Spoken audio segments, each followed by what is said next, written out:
Добро утро, почитувани слушатели на Радио Лидер. Облачен ден во главниот град на нашата земја и облачна тема.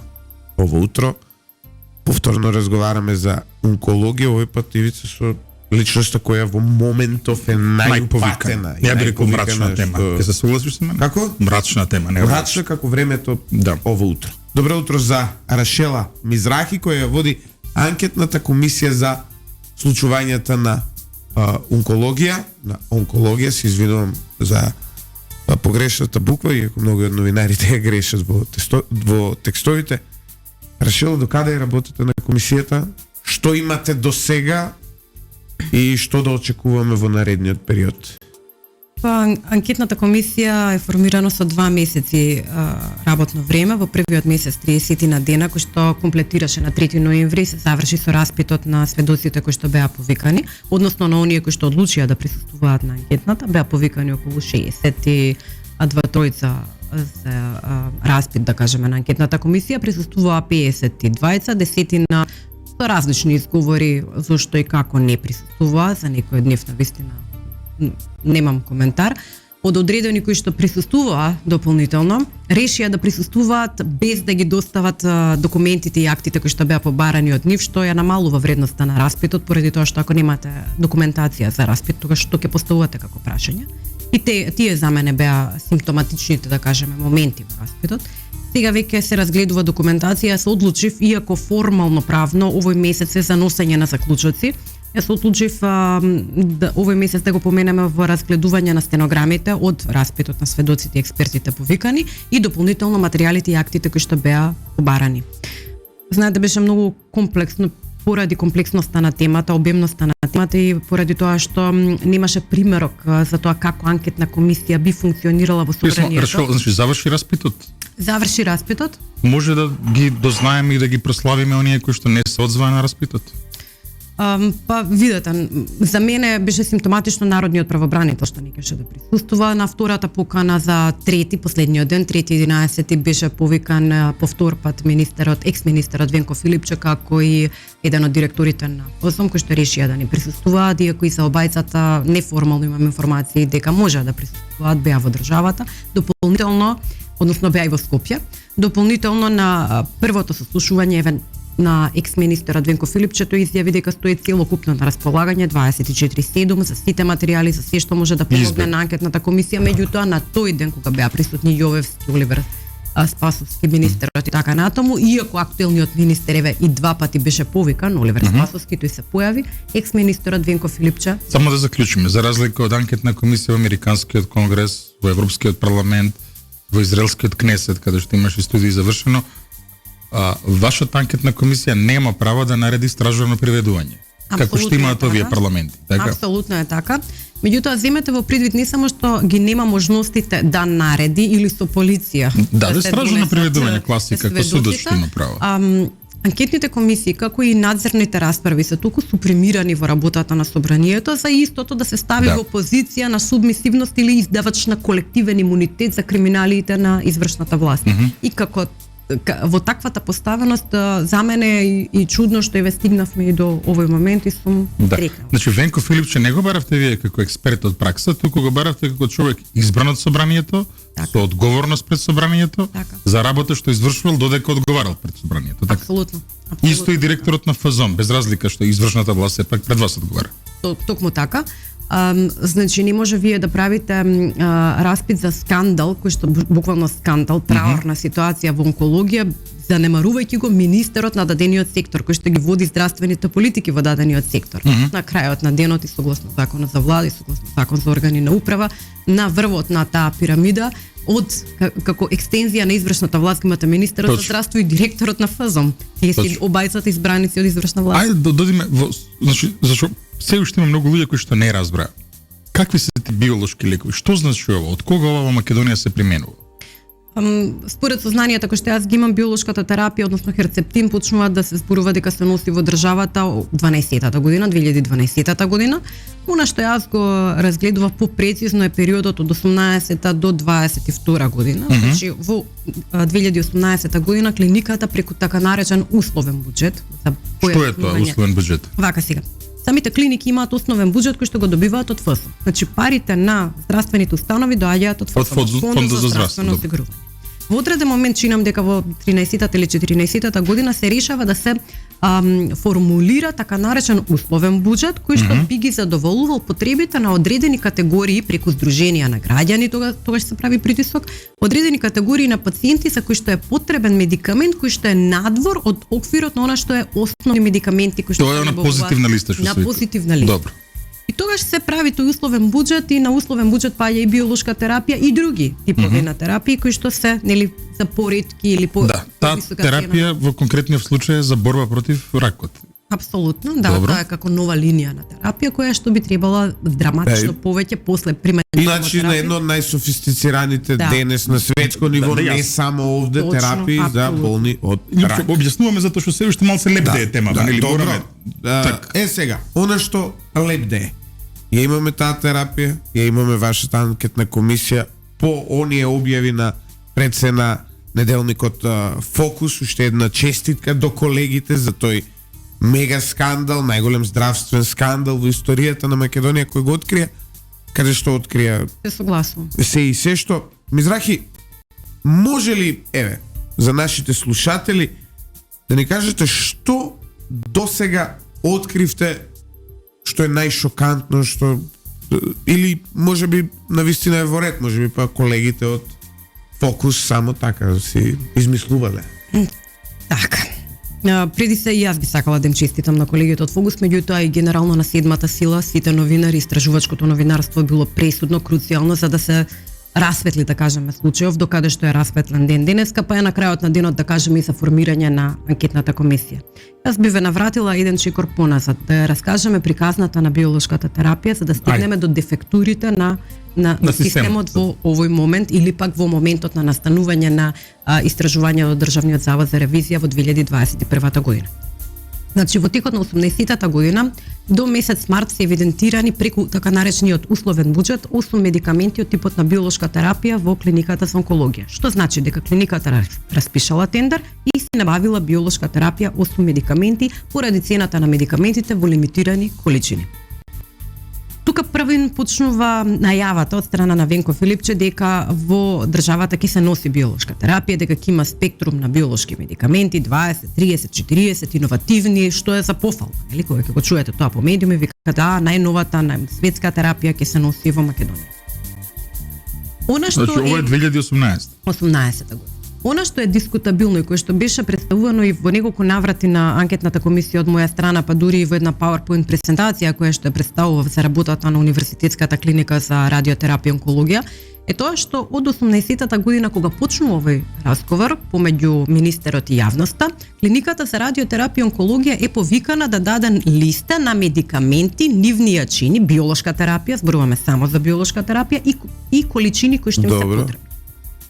Па да не бидам придрска, меѓутоа на секој 20 дена клиниката испраќа список до Министерството за здравство со листа на медикаменти кои што никогаш не е иста со претходната. Сите се различни, јачините се различни, типот на медикаменти се различни, количините на медикаменти. Добро експериментирале, Па може дури да се. и бројот на пациенти е дискутабилно различен. Во текот на месец јуни до месец јули, бројот на пациенти евидентиран во тие листи, доставени до министерот, варира од регистрирани 5 пациенти, да во наредната листа имате регистрирани 37.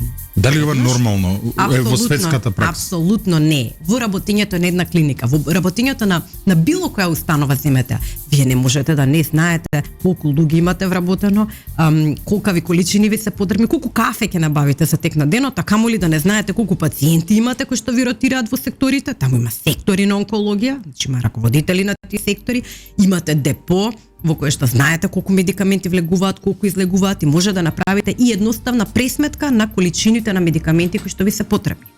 Уште да биде посимптоматично, во август месец 2018 година стига допис од Министерството за здравство, кој што Не само да прашам, некој реагирал на ова од 5 до 37? никој. Зашто ќе кажам, мислам, Добро, може 30 не само и 20 нема заболени од рак имало тој може една многу Во 5 дена. една многу Во 5 дена. Во 5 дена. Не само кажем една многу глупава паралела. Меѓутоа, еве, на пример, тука имаме неколку емисии покрај нашава утринско еспресо и Лјупчо знае како најодговорен тука. Јас стално набавката на дека кафе ја промашувам. отприлика имаме 5 патрони по емисија. И се, ако случајно после некоја емисија нема 40 патрони, зашто го познам како реагира, прво што ќе направи ќе крене бука, нели? Ако фалат 5 патрони за кафе, Не е ќе бидам проблем. ај добро, не е проблем. Ама 40. Ама 40 ако фалат. Така што е проблем. може би е глупава паралела, меѓутоа не реагирал никој на ова 5 до 37. Никој не реагирал. Допис нема нешто. Никој не реагирал. Министерството во ниеден момент не се нашло во ситуација да може да направи истражување или пак да го прати ДСЗ како инспекторат да видат што се случува и зашто вака флуктуира и медикаментите, листата на медикаменти и листата на пациенти, па дури и флуктуира количината на медикамент кој што треба да се набавува. Значи, ако во јуни месец на листата, не знам, за еден Добро. медикамент, бемурафениб, побараната количина била 800 единици, веќе во 8 месец, пред да стигне тој допис од влада, фамозниот за кој што ќе зборуваме подосна, стануваат 310.000 единици, ненормален скок од 3 цифри на 6 цифри, и во август месец стига писмо од Министерството за здравство до онкологија, кое што е под наслов наредба. Наредуваме управниот одбор да донесе одлука која што на нас ни го предавате условниот буџет, тоа не е физичко предавање да се прелеат средствата во Министерството, туку на располагање, за ние да распишеме постапка во која што во ваше име ќе набавуваме биолошка терапија, која што е за вашите потреби и еве ви ја листата за кои медикаменти станува збор. Министер не може да знае за која листа на медикаменти станува збор. Листата на медикаменти ја прави стручен колегиум. Кој е изработил оваа листа во наредбата? Никој не знае. Филипче не ви одговори? Не. Здруженијата пратиле дописи, шо бара здруженијата? Не. Видете, Филипче дојде на распитот во собрание и сите негови одговори, од прв до последен беа не знам и не се сеќавам. Не знам и не се сеќавам, многу симптоматично, неубаво, неубаво да се чуе. Иако плејада на пратеници поставува прашање, он не знаеше ништо, не се сеќаваше ништо, оној министер кој што бил после него, па и Фатмир Меджити исто така се сеќаваа се. За чудо на вистината, Тодоров се сеќаваше на се.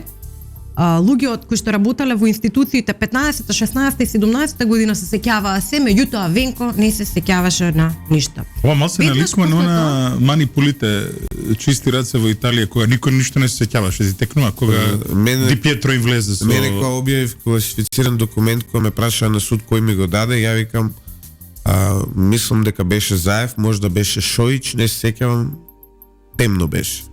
Ма ти имаш право го штитиш изворот, ва моја државни пари се не смее Овде се дека... државни пари. И не, ама... Не само државни пари. Видете, Уставот гарантира благосостојба на луѓето. Нема збор. Уставот гарантира живот. Правото на живот на секој овдека е загарантиран. Манипулацијата со терапија е манипулација со живот и добробит на пациентите. Тоа е нарушување на темелните вредности на Уставот. Че ние имаме социјален устав, кој што сите треба подеднакво да имаат можност да примат терапија, подеднакво да имаат можност на здравствена заштита. Не, меѓутоа, еве, овие бројки малце не рипаат, кога ќе се видат на популација од 1,8 милиони, претпоставам секој што има специализација во јавно здравство, горе долу гледа дека нешто не е во ред. Апсолутно, не можело целото ова да помине невидливо. Значи, според мене, единственото нешто со кое што можам да тврдам за да помине вакво нешто невидливо, требале сите да се молчат и да мижат. Значи, како... Сложни калуѓери во петок Не гледам мрсат. зло, не Добро, слушам јасно. зло и Точно. не зборувам зло. И тоа всушност е симптоматологијата која што јас ја гледам кај луѓето кои што биле на круцијални позиции, како директор на ДСЗ и директорите на ФСМ, директорот на Малмет, од истиот период, кои што беа викнати на анкетна комисија и кои што биле круцијалните моменти, всушност институциите кои што би биле контролните механизми на Министерството и неговата комуникација со јавната здравствена установа. Дополнително, незабележано помина фактот дека анкетната комисија побара и документација од влада. За волја на вистината, генералниот секретар на владата, бидејќи побаравме документација која што се однесува на одлуки донесени во врска со биолошка терапија и самата клиника, Владата мора да ги помине. да, информација на влада морало да има, иако, видете, клиниката е втора линија на буџетски корисник, меѓутоа Министерството Е прва ли, точно. првата линија. Морало да има некакво реферирање за набавка на нова терапија. Генералниот секретар на владата мене лично ми се јави на телефон и сакаше да се посоветуваме како да ги трансферираат материјалите. Тој тврдеше дека се илјадници материјали, на што јас одговорив дека има опција и хард копи и електронска форма, и дека собранието е спремно да прими материјали без разлика колкава количина на материјали се тоа, кои што ќе бидат сместени, архивирани и сместени во така наречената глува соба и така натаму, се да бидат достапни на анкетната комисија. До ден денешен јас таков материјал немам. Како се вика сега, кој е генерален секретар на влада? Не знам, појма. Искрено не. Меѓутоа, значи владата има електронски систем одамна. Значи сите одлуки се дигитализирани.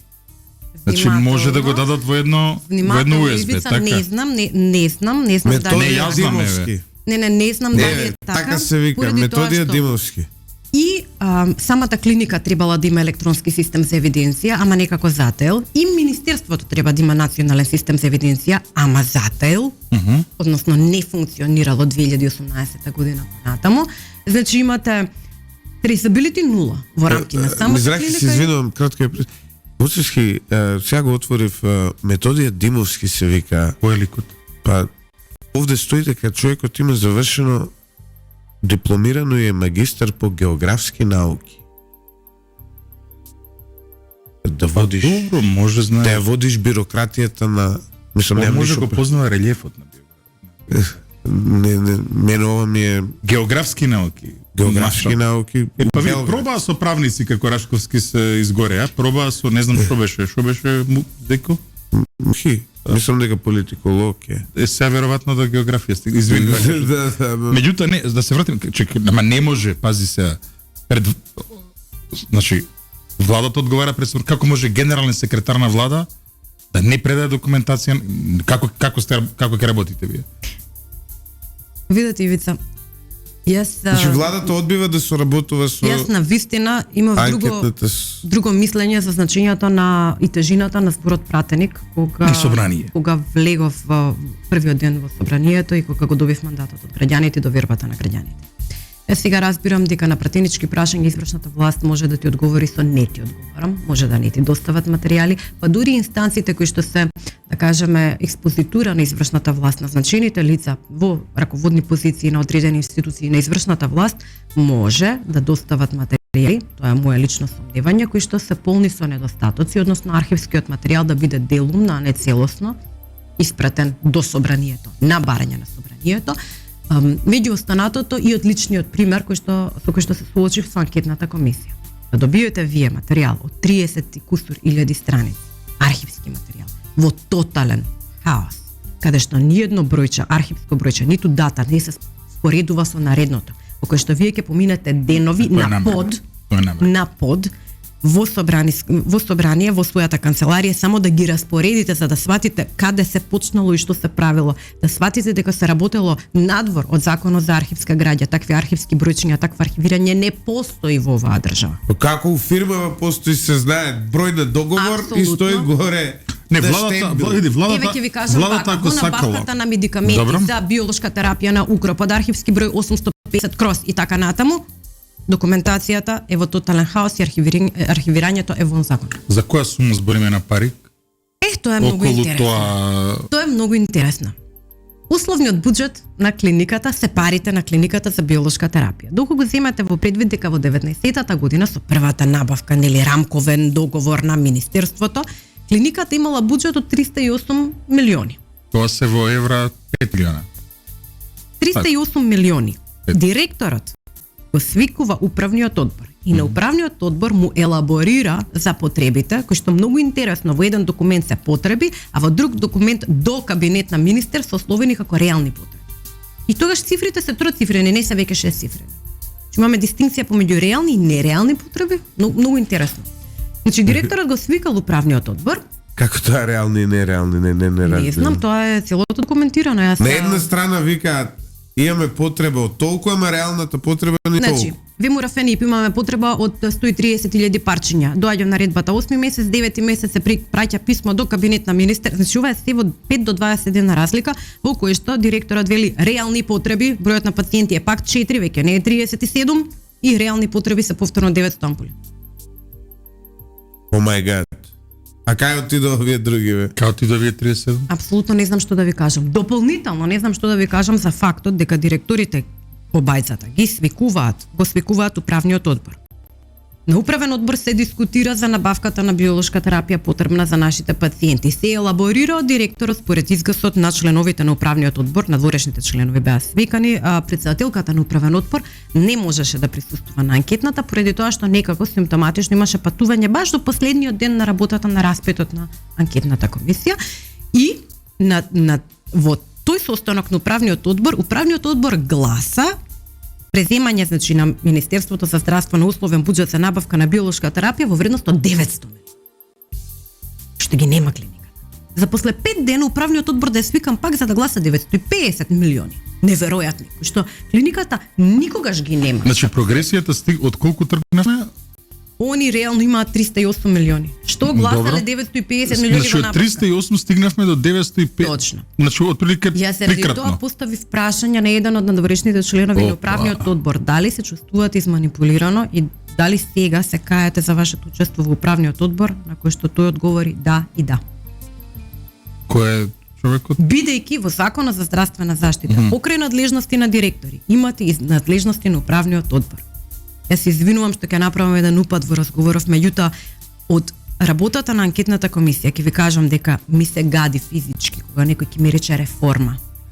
Не има потреба од реформа, има потреба од следење на законскиот норматив. Ако вие ги земете сите закони кои што се апликабилни на здравствениот систем, меѓу кои што базата е Законот за здравствената заштита, па Законот за здравствената понатаму и законите кои што афектираат финансиско работење во инстанците, па добробит на пациенти, така натаму, и ги искинете сите законски нормативи и тргнете да правите собствен башибозук без да го почитувате законот, ние не зборуваме за потреба од реформа, ние зборуваме за целосно укинување на начелата на законскиот норматив и другите акти кои што се поврзани со здравствениот систем.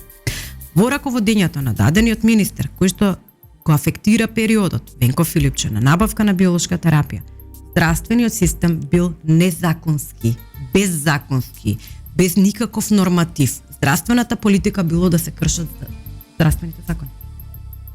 И тоа и се случило. Во 19-та година веќе се прави таа прва набавка. Рамковна спогодба или рамковен договор пред Министерството значи дека Министерството ќе земе во предвид 6 институции во овој случај, ќе ги добие информациите од управниот одбор дека тоа може да го прави и ќе направи рамка на медикаменти од до. Значи набавувам количини од до минимум максимум, од кои што евидентните клиники ќе може да влечат количини, повеќе или помалку во текот на годината. Настрана од фактот што имало енормно големи количини и кои што го надмашувале буџетот од ПСМ, ПСМ во ниеден момент од времето не наоѓа можност да отиде и да направи инспекција, која што му е законска надлежност, морал да прави финансиски надзор. Колку пати е направена инспекција? Инспекција во текот на 19-та година е направено 2 пати, во текот на 20-та 3 пати, никогаш немаме финансови инспектори кои што влегли и направиле наод. Одговорите беа што да ви кажам. Претходно тоа било пофреквентно? Значи, еден од одговорите кои што го добив од раководителот на секторот за инспекција беше бидејќи нели овдека е каскадно предавање на надлежностите. Значи не е битен организаторот, битен е чуварот. Некако каскадно оди за последниот во колото да искори, а пропо случувањето со кабелот во Тетовската болница или кој ги издаде пасошите. Сега медицинската сестра што избегала у Германија, што никој не знаеме која е. Апсолутно. Никој не ја дознавте вие која е таа медицинска сестра. Јас дознав, меѓутоа, да ви кажам вака, виновен согласно закон во оваа држава може да биде било кој што направил престап на законот во вредност од 500 евра, 200 евра, 300 евра. Ако направиш милионски престапи, не си виновен. Тогаш некако магично политиката треба да те штити. Тогаш си кандидат за Нобелова награда. Ја дознавме која е таа. Така. Се стварно е она главен организатор, виновник на организатор, дај да Липчо, видете за што станува збор. Пак си елемент со Бајлева. На ФЗОМ дека било ковид и не можеле да прават контроли. Не, па таа ја 2019-та кој видиш? Токму така. И сега не 2019-та, не ќе да збориме за 2019-та, од 2020-та беше ковид. Добро. Во ред.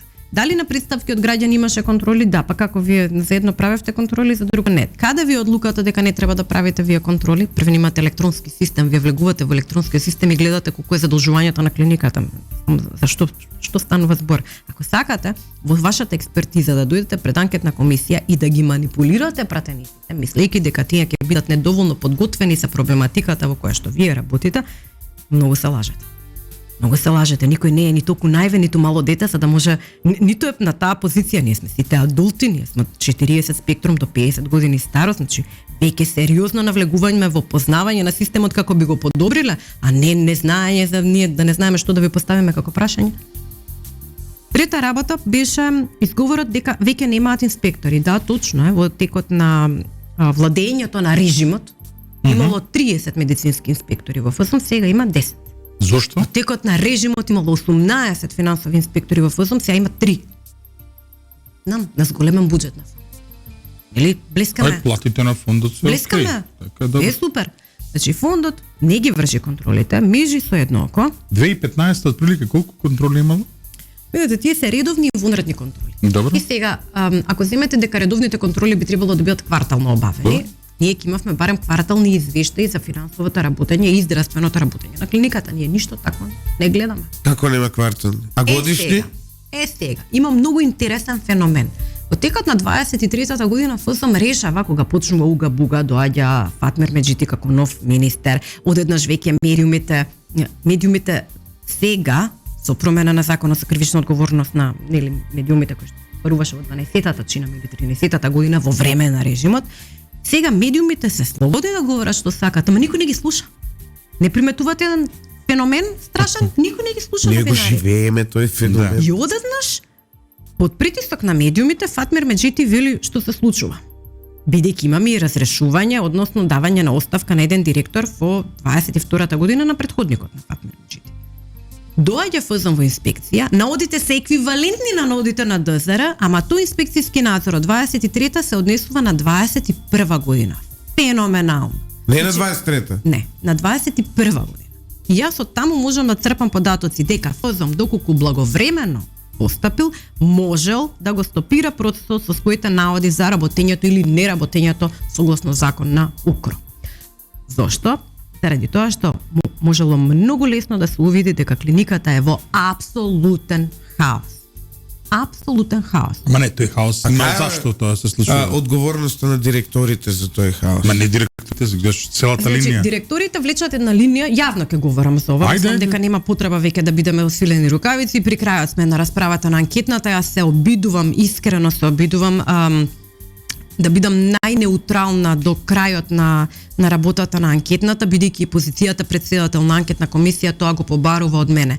Меѓутоа не може од мене да барате да се вклучам на ансамблот на ништо не видов, ништо не чув и ништо не кажувам. И на тој начин не може да очекувате од мене да учествувам подеднакво како и другите инстанции кои што учествувале. Значи морам да говорам јавно. Од директорите јас слушам една линија. Тоа е линијата која што се повлекува цело време и тоа е линијата на крајна нужда. Јас немав избор. Животи. Не Нобелов. И па директорите имаат задача Хипократовата заклетва која што имаат како доктори да ја приточат во дело, законите во моментот кога стануваат менаџери на одредена институција. Твоја задача како менаџер е да го планираш работењето, да имаш увид во работата на клиниката, во персоналот, ротација на пациенти и медикаменти, не да ја ставиш во апсолутен хаос. Не можеш да зборуваш за крајна нужда, кога во ниеден момент не знам кои се реалните потреби на твојата клиника. Ние не знаеме кои се реалните потреби. Оти листата на медикаменти не произлегла од пациентите и реални потреби, туку од некоја друга инстанца која што е вон пациентите и стручниот колегиум и вработените доктори на клиниката. Како што целата јавност знае, стручен колегиум не постоел. Протоколи за терапирање не постоела. Датабаза на пациенти не постои. Начин на терапирање пропишан на пациенти не постои. Онколошки конзилиум пропишан во Закон за здравствена заштита не постои. здравствени патеки за онколошки пациенти, за малигни заболувања, кои што се пропишани во Законот за здравствена заштита и требале да бидат објавени во службен весник. Кога веќе министерот најавил нова терапија, требало да го прочита законот што треба да направи со таа нова терапија. Не постоил. Земете го Законот за здравствена заштита. На вистина апелирам до сите новинари. Знам дека е обемен. Земете го и секој член што ќе го читате, само прешкртајте го. Целиот е прекршен. Целиот закон за здравствена Шо, заштита. ова не е хаос. Ако ми дозволи Липшо ќе кажам, ова не е хаос. Ова е систем на корупција и крадење. Систем на крадење и корупција кој што се повикува на најблагородното, спасување животи, а во суштина била изгазена, искината, испоганета Хипократовата заклетва. Одиме со кратка пауза за реклами, по која ќе се вратиме во вториот дел, а тоа е кој профитираше од се ова? Од каде се набавуваше се ова? Тоа се прашањата кои ќе ги поставиме на пратеничката Мизрахи и ќе се обидеме да дадеме одговор кој е оној кој најмногу заработи на оваа системска корупција која голем дел од пациентите ги остави и без терапија. Се враќаме назад по кратката пауза со нашата гостинка ово утро Рашела Мизрахи, председател на анкетната комисија за случувањата на онкологија, кои не шокираа сите. Еви првиот дел се уште не можам да се соземам од дел од информациите, не можам да ги процесирам едноставно. Мизрахи, кои компании ги вршеле набавките? Значи, индикативно е тоа што во првата постапка за набавка на биолошка терапија во 19-та година, иако е формирана комисија од страна на Министерството за спроведување на така наречен технички диалог немало. Што значи тоа? Тоа значи дека самото министерство требало да направи некоја проценка на пазарот, кои медикаменти, цена на медикаменти, па од таму да се дефинира, значи и минималната цена, максималната цена, и да се специфицира кои услови ќе ги побаруваат во тендерската постапка. Тоа никогаш не е направено и некако е индикативно на почетокот на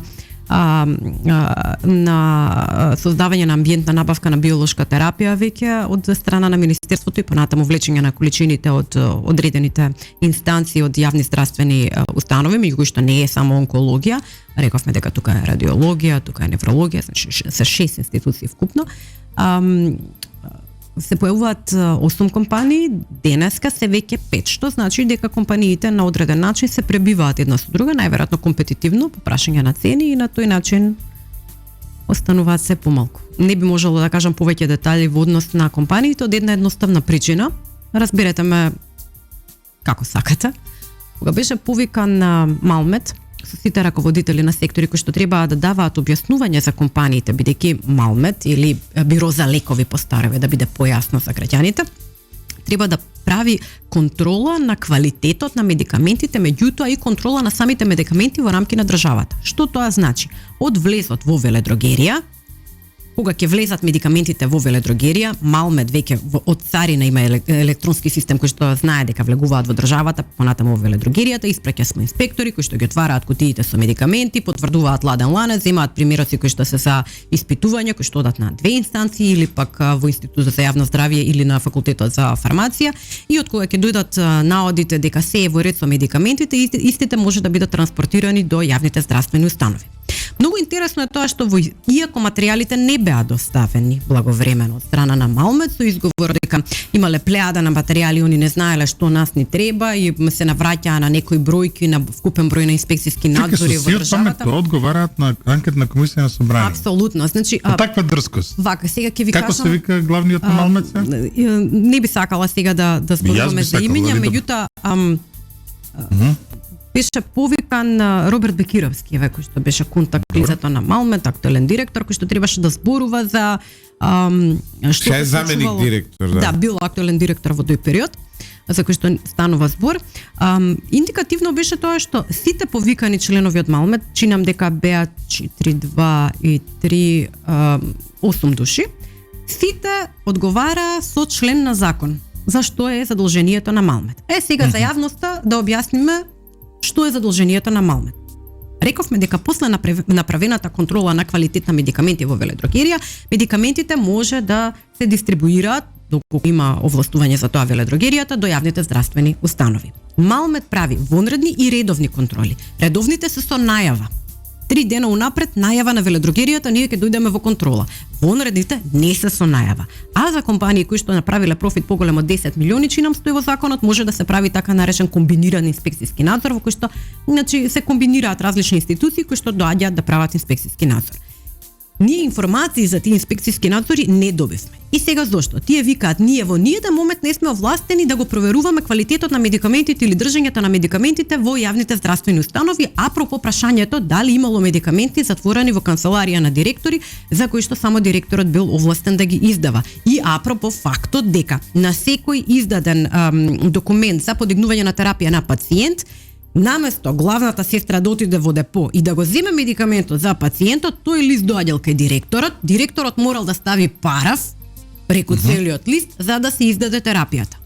И сега без да ги збуниме слушателите, меѓутоа во двете изјави што ги даде Нино Васев на анкетната комисија и онаа која што е дадена од шефот на депо кон ДЗР, како и главните сестри на секторот за карцином на дојка, карцином на бели дробови и така натаму, тие изјавуваат дека парафот е на кој пациент за кој што е препорачана биолошка терапија, директорот ќе овласти давање или нема. Значи, централизирање на моќта. Јас ќе кажам за кого се дава, за кого не се дава биолошка терапија. Значи, господар на животот и смртта, со други зборови. Завчера на сведочењето кој што го дава Нино Васев во судењето на оној вработен во депо кој што беше фатен со мито од 100 евра, кој што земал мито од 100 евра, тој вели вака: мојот параф не беше за тоа на кој да се даде биолошка, на кој да не се даде, сега имаме нова изјава, туку дали таа терапија ја има или ја нема.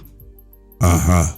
Е сега директорот одеднаш станува шеф на депо кој што знае дали ја има или ја нема, а доколку ја нема треба веднаш да алармира набавка, односно ако падне на минимум 20%, значи како да ви кажам? Значи вака се. Одлага. Сега на судење под заклетва, директорот вели дека неговиот параф немал врска, на судење пак под заклетва пред анкетната комисија, пред собрание и пред цела јавност вели не, мојот параф беше Први да расчистиме на работа. Нема врска парафот на директорот. Он не става параф на ниедно мислење на доктор кој што е раководител или доктор во одреден сектор. Не овластува он како ќе терапира докторот. Докторот одлучува како ќе терапира. Тоа му е работа. Апсолутно. Не можел ниту да ја централизира моќта за на кого ќе му се даде, а на кого нема да му се даде биолошка терапија, ниту да ја централизира моќта на дали има или нема. Но де факто го направил тоа. Го направил тоа. Го правил за сите пациенти. А сите директори тоа го направили, Нино Васев и тој пред него и тој по него? Не, се започнува со Нино Васев, бидејќи биолошка терапија набавена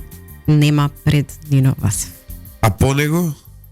По него се набавува а јас ја поздравувам директорката Клисарова. Навистина ми остави убав печаток кога пристигна и кога сведочеше на анкетната комисија, имам впечаток дека жената се обидува да го испочитува законот дословно со формирање на стручен колегиум, со враќање во животно-онколошки консилиум, составање на унија кои што се законски нормативи за контрола. Сметам дека на господјата Клисарова треба да и се помогне системски најмногу што може, бидејќи не сум сигурна дека ќе може да извојува победа. Ова што се случува. Само извинете момент. Во распитот на господјата Клисарова јас и посочив дека имам информации дека иако е формиран онколошки консилиум, кој што сега треба да парафира, односно да ги разгледува случаите кои што ќе одат на биолошка терапија, дека онколошкиот консилиум доделува терапија и на пациенти чија дијагноза не е поврзана со издавање на биолошка терапија, или дека онколошкиот консилиум всушност не или, туку и онколошкиот консилиум доделува терапија со само 1 или 2 потписи наместо наменетите колку и да се таму 10. Значи повторно онколошкиот консилиум сега сам по себе прави малверзација, иако директорката се обидува да стави ред. И затоа алудирам и до обвинителството побргу да си ја заврши работата, да се затворат овие случаи како би помогнале на директорката која што се обидува и ратува да стави ред, да го направи тоа што сака да го направи. Мизрахи, значи, зборуваме, сега се обидам ја малце као полицаец. Иако немам такво образование, како инспектор, нели, стручни луѓе тука собрале документација, собрале наоди, кого треба да процесуираме, веднаш еве ми кажувате самата, велите Нино Васев, од почеток до крај во негово време се случувало ова. Добро. Во времето на кои министри се случува ова, освен Филипче? Значи го имаме Нино Васев како еден од осомничените во мојава истрага сега. Кои се министрите? Венко Филипче? Друг? Видете, јас мислам дека наративот на воспоставена пракса на беззаконие е Венко Филипче. Екс-министерот Венко Филипче. Почнува од него, он е mother of all evils во македонското Така. здравство од моментот кога седна и кога лидер го извади оној скандал кога сакаше да прави на како се викаше, на хематолошките испитувања централизација и да дава 30 милиони евра на жути 89 мајмунче.com. Многу интересно, можеби како новинари треба или еве како луѓе кои веќе имаат повеќе искуство во политиката, треба да го разгледаме случајот на онкологија како форма на транзиција и приватизација на самата клиника. Да, рековте, ова настанува во времето на Венко Филипче како воспоставена пракса со блокирање на сите контролни механизми, ки докажаме и за Малмет и за ДСЗ и како биле блокирани системите и биле ништо не гледам, ништо не слушам, ништо не говорам. По него доаѓа министер кој што е од коалициониот партнер Алтернатива, кој што всушност го повикува Нино Васев и во чие време Нино Васев си дава оставка, баш поради тоа што биле увидени дискрепанци во финансиското работење, верувам дека и медицинското работење на самата клиника. Еве сега имаме министер Фатмир Меджити кој што навистина се обидува да навлезе во проблематиката и да стави некаква контрола на системот, меѓутоа нешто што е воспоставена пракса, кој што земало толков замах за да стигне до долгови од 20-30 милиони евра на самата клиника, не гледајќи ги останатите клиники, значи здравствениот систем не е само клиниката за радиотерапија и онкологија. Меѓутоа, ако ја земеме како примерок на она што се случувало како здравствена политика или здравствено премостување на сите здравствени политики од страна на министерот, тогаш можеме да претпоставиме дека системот е тотално девастиран, дека ние днес зборуваме за дефектен систем, ние зборуваме за пепел, ништо од систем, и јас стравувам дека можеби примерот со онкологија е микро примерок, иако траорен и од страна на диагнозата на пациентите и висината на цената на медикаментите од друга страна, меѓутоа е само микро примерот за еден макро девастиран систем кој што се нарекува Македонија во овој момент. Значи, ако можам вака да заклучам слободно.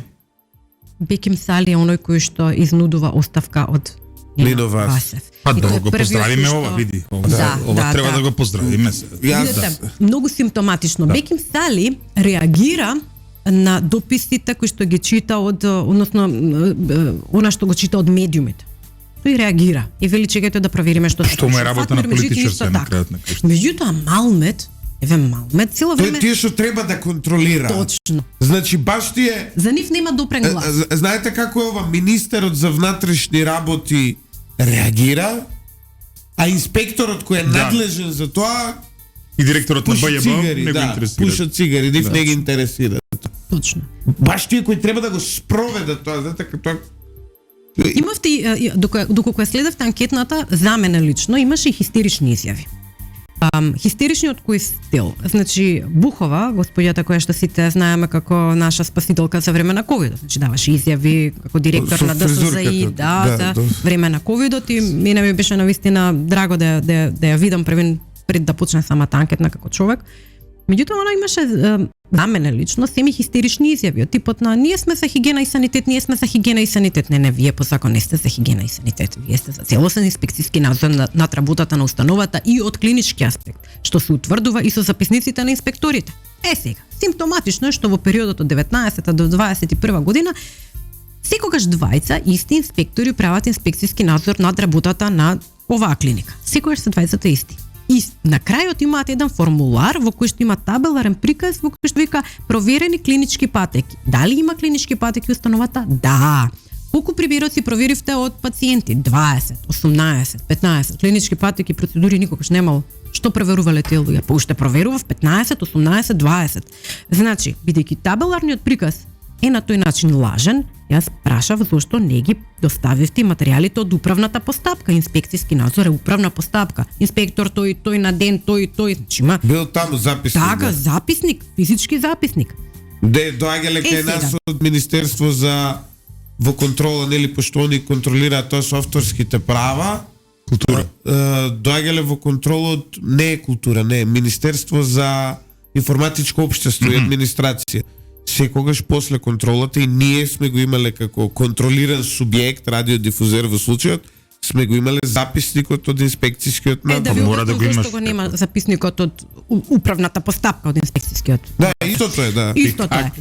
Бухова е разрешена, доаѓа нова директорка Дошла на и кафе. таа нова директорка на мене ми вели вака: ние не ви ги доставивме тие материјали, ако не ви се доставени, па јас немам контрола над архивот. Како тоа немаш контрола над Нема архивот? контрола Ти си на архивот, директор. директорот на службата. Апсолутно. Сега уште еден податок. Кој има што е- контрол? Кој има контрол? Значи, мене, еден ако податок. немате, вие треба да добро, кој има контрол? Еве, кој да прашаме? Само еден податок што ве молам да биде забележен. Значи во времето на владењето, ефективно кажано, со ДСЗИ на господјата Бухова, подопрен глас и по представка која што е доставена од граѓани, се бара да се истражи што се случува поради немаше медикаменти, не ми издадоа медикамент, жалба од некој граѓани. Таа назначува други инспектор, не овие кои што редовно си ги вршат контролите на установата. Двете инспекторки влегуваат на клиниката и наоѓаат плеада на дефекти во работењето на клиниката. Таков записник, таков вонреден инспекцијски надзор на ДСЗИ има. Меѓутоа, од кога го добиле, ниту алармирале, ниту постапиле, ниту исконтролирале, ништо. Малмет под допрен глас може да влезе во депото на Па ние до клиниката. сега 10 уапсени раководни места и би требало да имаме по овие што го зборувате. Значи не се само Нино Видете, Васев имате- и овој као се викаше Јас- Венко Системна Филипч. растичновска Тука корупција. е бе. спорната ситуација. Мене често пати ме критикуваат од мнозинството со тоа што велат ти треба да бараш политичка одговорност. Зошто ти бараш дефекти во системот? Првен јас треба имам хронологија на настани, што значи дека треба да ја разберам приказната. Јас во еден наврат дури изговорив, ако бараме волк, а приказната е снежана, правиме глупост. Ако бараме волк, а приказната е црвенка, па е сосем друга работа.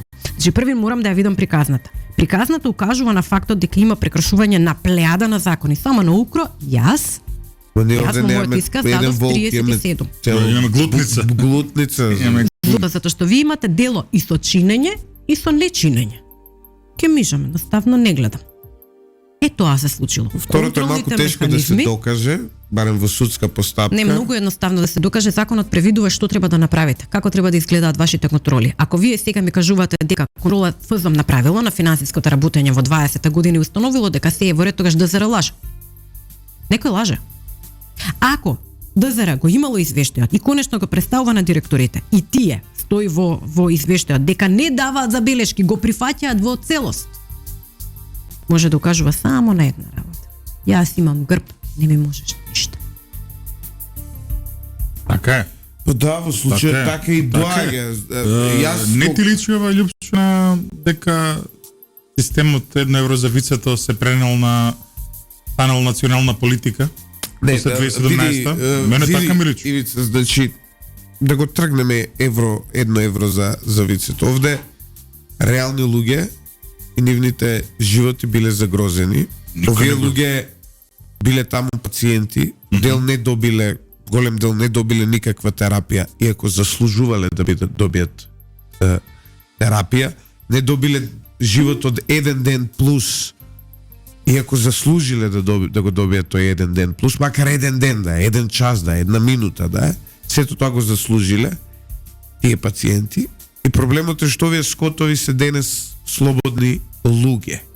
Мене не ми е проблем што Рашела Мизрахи и незината комисијата која ја води сега ова ќе го полемизира, па мнозинството таму веројатно нема да ги изгласа овие заклучоци, затоа што треба да ги заштити и Нино Васев како член на СДСМ и Венко Филипче како оркестратор на СДСМовската корупција во здравството И во тој изминатите не години. Липче, што го Значи, спомнав. Мене ми е јасно И дека едно евро за вицето треба дека да го заштити. сите, да, на крајот Тоа е на врвот на се пирамидата. завршува во таа пирамида.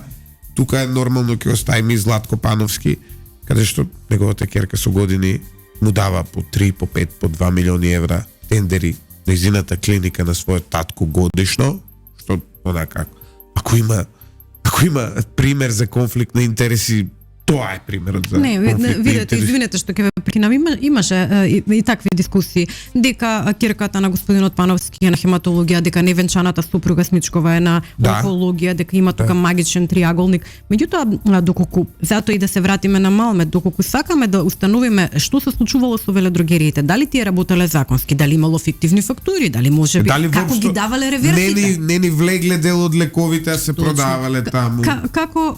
Како имало трансмисија на медикаменти, што значеле реверси, како излегувале тие медикаменти. Тогаш треба финансова полиција, финансова инспекција, тоа е Министерството за финансии, да си влезе заедно со Малмет во велодрогериите, да направи една евалуација на материјалните картички. Тоа е сосема друго прашање и не е прашање на анкетната. Јас го гледам прашањето на каде се системот требаше да покаже црвено светло и да ја стопира работата.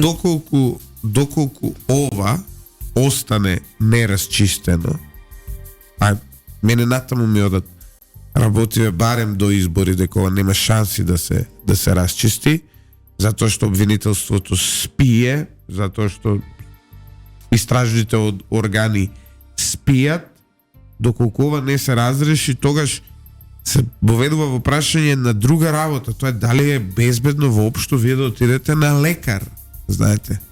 Дали е безбедно воопшто да купите антибиотик, затоа што, извинете ме вака, кога ова се правило на онкологија, како јас да сум безбеден дека амоксиклавот што ќе го купам за мојата,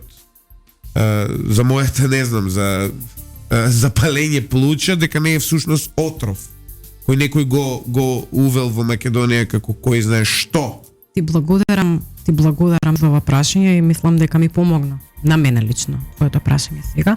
Зошто? Заради тоа што кога суваме дефектна држава, често пати се слуша како да е quotation за на митинзи и како државата да е имагинарна единка. Ова е дефектна држава. Тогаш не си сигурен во ништо, не си сигурен во полиција, во здравствен систем, во лекари. Да, апсолутно. Доколку обвинителството постапи побрзо, ќе ги елиминира оние од останатите добрите белиманти или оние кои што пожртвувано работат, затоа што не е фер да бидат сите извалкани и сите осудени заради поединци кои што се внатре. Меѓутоа обвинителството има предистрага од 4 месеци на оно извештај од ДЗР. Навистина не разбира. Значи ова го прави комисијата да го спаси системот. Тоа е тоа. Своевремено има тука и сега едни колеги истражувачки новинари, сега нема да им да ги откривам кои се, прават во моментов хемиски истражувања на витамините кои се продаваат на македонскиот пазар како витамини. Значи се носе, ќе се објави тоа кај да е, затоа што е детално, се носе во странство во лаборатории да се испитаат, да видите какви лажни наоди има. Во германски лаборатории се носат, јасно чуам. Да. И кога ќе видите дека всушност апчето витамини што го купувате тоа од продавница овде и со односот нема врска со оно што е наведено на, дека вие всушност купувате пласибо витамини. И јас од кога го видов тоа истражување, да бидам искрен,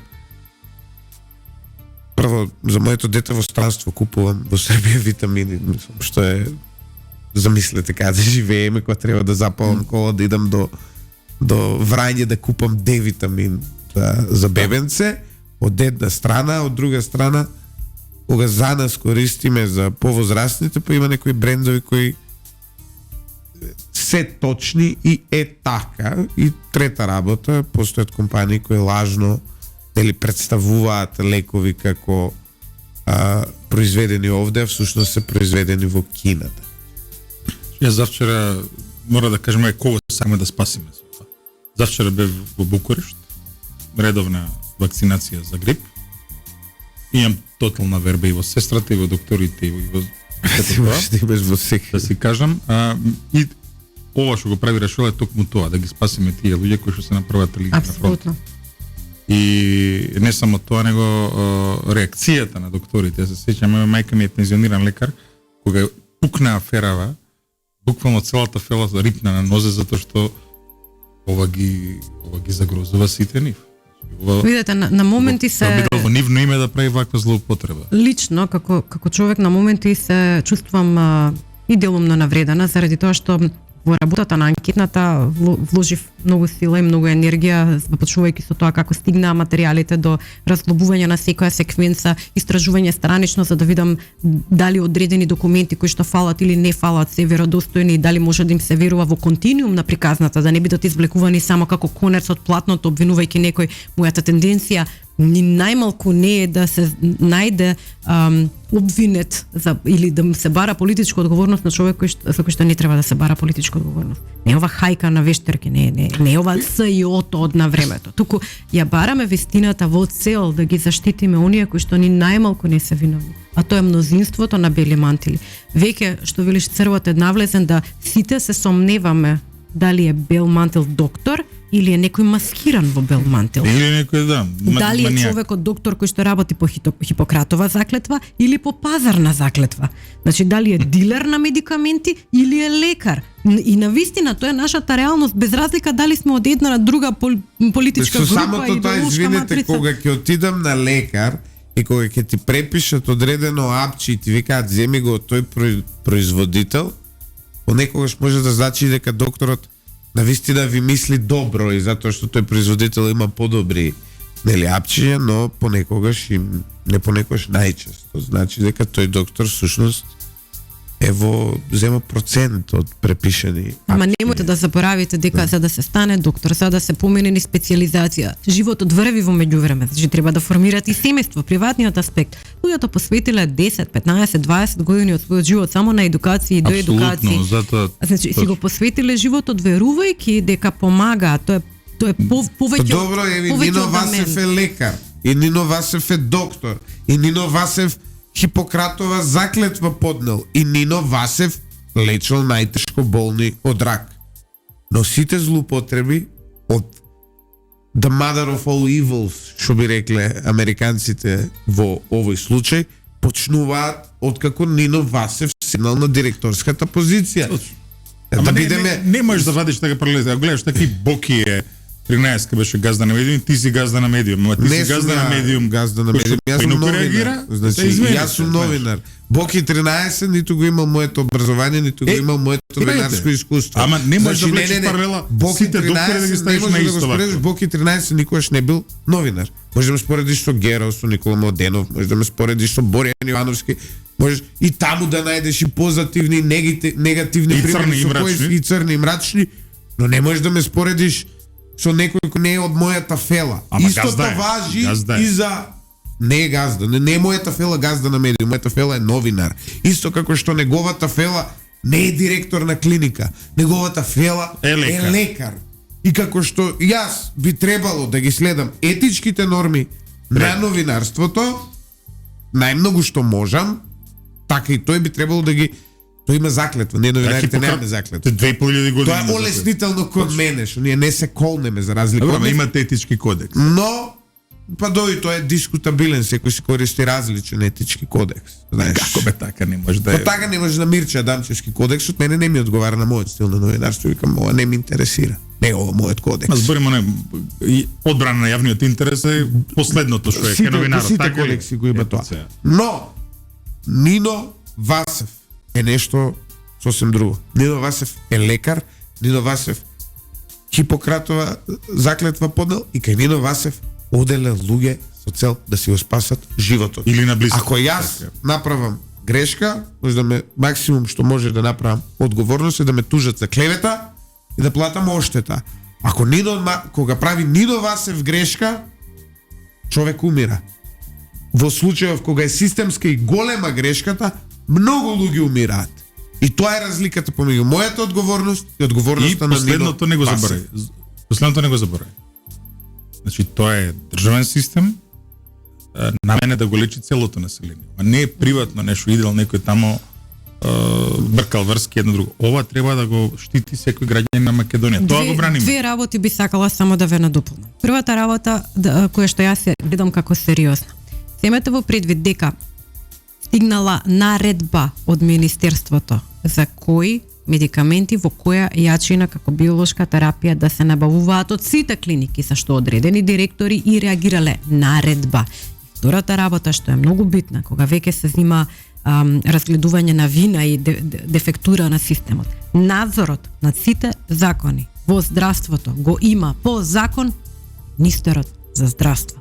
Ако ние бараме сувопарна политичка одговорност, ако не го правев целото, зошто да читам, платата е иста, зошто да се малтретирам, да ја земев анкетната така налесно, да кажеме. Тогаш ќе речете, еве во Грција падна човекот, брод се удави, министерот за транспорт и врски си поднесе политичка одговорност, таа е објективна. Таа е објективна.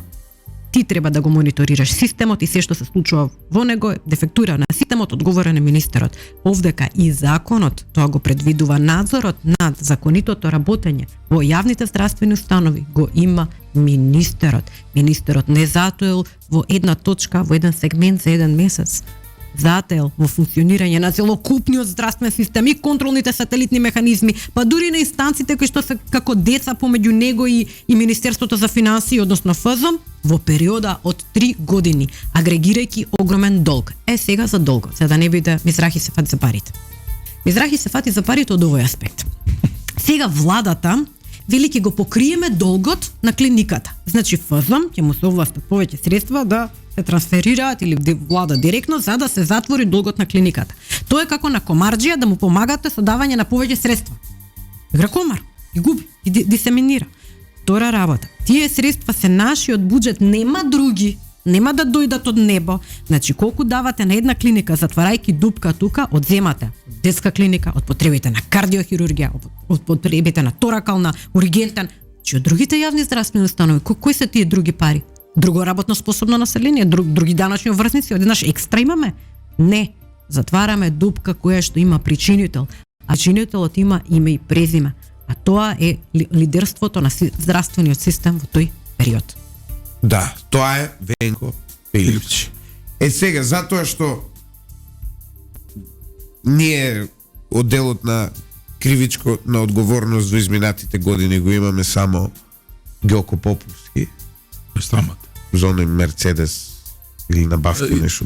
Зашто и председателот на државата каже дека е невин. На 3 интервјуа. Да, Стево Пендаровски го кажа, не знам зашто не го амнестира. Вон секоја здрава памет, мајка. Доколку Венко Филипчи продолжи да екзистира во самиот, Венко Филипчи понатаму е доктор, е неврохирург. Мене ми доаѓал на визита своевремено. Друг ме оперирал на таа клиника. Не ми го извадија пола мозок. Се шегувам. Доколку Венко Филипче продолжи да биде во самиот систем, тоа е закана за систем. Видете, јас мислам дека господинот Филипче е исклучително добар неврохирург. Исклучително квалитетен кадар на оваа држава. Меѓутоа има разлика помеѓу министерување, познавање на системот, менаџирање и контрола на истиот и напредување. Значи, самата идеја на носење на биолошка терапија е многу благородна, многу убава идеја, што има Венко Филипчи и што се обидува да ја спроведе. Начинот на спроведување, не контролата, тоа е еквиваленција, извинете, моје мислење, на Зоран Заев ќе ја рестартирам државата. Арно, ама, за да рестартираш една викендица во Маврово, треба да имаш веќе купен материјал кој што е одесен таму, инженерот да ти биде присутен, веќе да имаш нацрт. Можеш ти да ја срушиш викендицата, па си моска да спиеш у планина, заради тоа што не си набавил ни греди, ни камења. Значи, the know-how за рестартирање не е празна реторика. Меѓу другото, треба да имаш и човечки ресурси. И човечки ресурси, кој кадар го бираш за каде? Можеш да одбереш кадар на раководни позиции на кои што политички, партиски, заради тоа што добро си изработиле работата во кампањата, ќе им доделиш плата и висока функција и возило. Тие луѓе треба да одговараат утре за нешто. Заради тоа и прашањето од друга страна, кој се нафатил да биде на раководни позиции, кој знаел дека не може да обавува таа функција. Чекај, само ова една астерикс, една како се вика на малку да вон темата, ама пак во темата, покрај главно што е за биолошки лекови, доека трае оваа комисија, гледам почнале да излагат други мечки од пештерата. Оваа темата, значи линеарен акцелератор. Прилика гледам апаратура 2 милиони евра вредна. Се наоѓа во Македонија од 2016 година. Седи на царинско складиште. Зошто служи ова? Зошто е набавена прво и што е проблемот? првин да кажам дека сметам дека од човечки аспект не постои пратеник без разлика од која пратеничка група доаѓа, кој што има тенденција да брани нешто што е неодбранливо, иако политиката на крајот сметам дека ќе си го земе замавот и мнозинството ќе гласа како што мнозинството смета дека политички треба да гласа. Ако ги разгледате распитите на сведоците, сите прашања на пратеници од мнозинството беа некако поврзани со паралелниот увоз, владењето на ВМРО ДПМН, акселераторот кој што бил набавен и като системот. И сега, во ред, акселераторот бил набавен, првин се набавува акселератор, а понатаму се прави бункер. Зошто не го направивте бункерот, нели се смени власта, зошто не го направивте бункерот новата гарнитура? Мене искрено и како пациент и како човек не ме интересира, уште ако сум онколошки пациент, воопшто не ме интересира која на власт. Точно. Јас сакам здравствена нега, јас сакам да живеам за мојата фамилија. Не треба да биде битно. Не ми е мене воопшто гајле. И сега акселераторот се набавил, останал некаде во некој склад, дуплото никогаш не се направила, не се ставил акселераторот. Зашто е набавен? Не, зашто не го пуштивте во функција? Не, па тоа е прашањето. Не е пуштен во функција, оставена во склад, агрегиране, односно одземени со огромни средства издадени од клиниката за тој да биде во склад, еве сега ќе се ставил во погон. Значи, сакам да дојдам. А зашто служи таа машина? Мислам дека е за хемотерапија, за зрачење. За зрачење. За зрачење. И сега значи не се употребува работа која што може да биде да помага на пациентите. Така, затоа што некој. И главната дискусија беше паралелниот увоз и като системот. Значи да не седнеме да отвараме теми колку такви работи не се воопшто ставени во функција, срамот. Колку опрема е за стерилизација, за фрлена во. Ти амортизираш, вика. Да. Фрлена? Тоа е да не зборуваме колку експериментални стентови се ставени на клиниката за кардиологија, да не разговараме кој све таму не проаѓа, што све не се прави. Ќе ви се згади од македонското здравство и нема да сакате да ја поминете она рампана на клиничкиот центар. Па не сакам да создавам таква недоверба во општество, иако тој клинички центар тоа целосно го заслужува.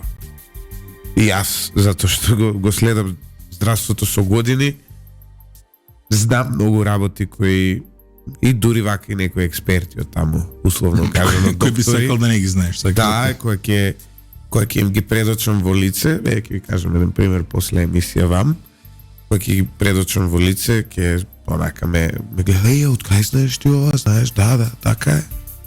А вие почитувани слушатели не го знаеме тоа, ако го кажам тоа ќе му тепаат од тужби, ќе му тепаат од најголеми работи, плюс да не забораваме дека фармацевската мафија одржавава една од најмокните мафии. Не зборувам за оние кои продаваат лекови, не зборувам за оние кои работат пазарно, зборувам за оние кои имаат 100% портфолио и најголем дел од портфолиото им е државата. Фирми кои на пазар не заработуваат ништо, заработуваат само државата. Тие се онаа рак рана на македонското општество и нивните маржи, нивните милиони се причината за тоа што не имаме вакво здравство. За ова да се смени, се што треба е државата да ја преземе улогата од нив и да стане увозник на лекови, да склучува договори директно со производителите и тие лекови, тие медицински помагала, тие медицински материјали да си ги набавува државата, а да не ги набавува некоја веледрогерија, доктор овој, доктор оној, вака или онака, затоа што тие го прават тоа за огромни маржи и за злоупотреби. Доколку државата рече, ние си купуваме, не знам, од Джонсон и Джонсон треба да се купи таква и таква терапија, се јавува државата во Джонсон и Джонсон, си прави набавка од нив и тоа е тоа. Производителите се јасни и се тие. И не е за многу поевтина цена, ќе ги имаме уште поквалитетни здравствени услуги, уште поквалитетни лекарства и еве сега ова ќе офрлам како ракавица. Според некои независни проценки, корупцијата во македонското здравство годишно е околу 100 милиони евра. Ова анализа не сум ја правил ја. Ова анализа ја правиле некој од страна и ова анализа им е на маса извадена на сите досегашни министри.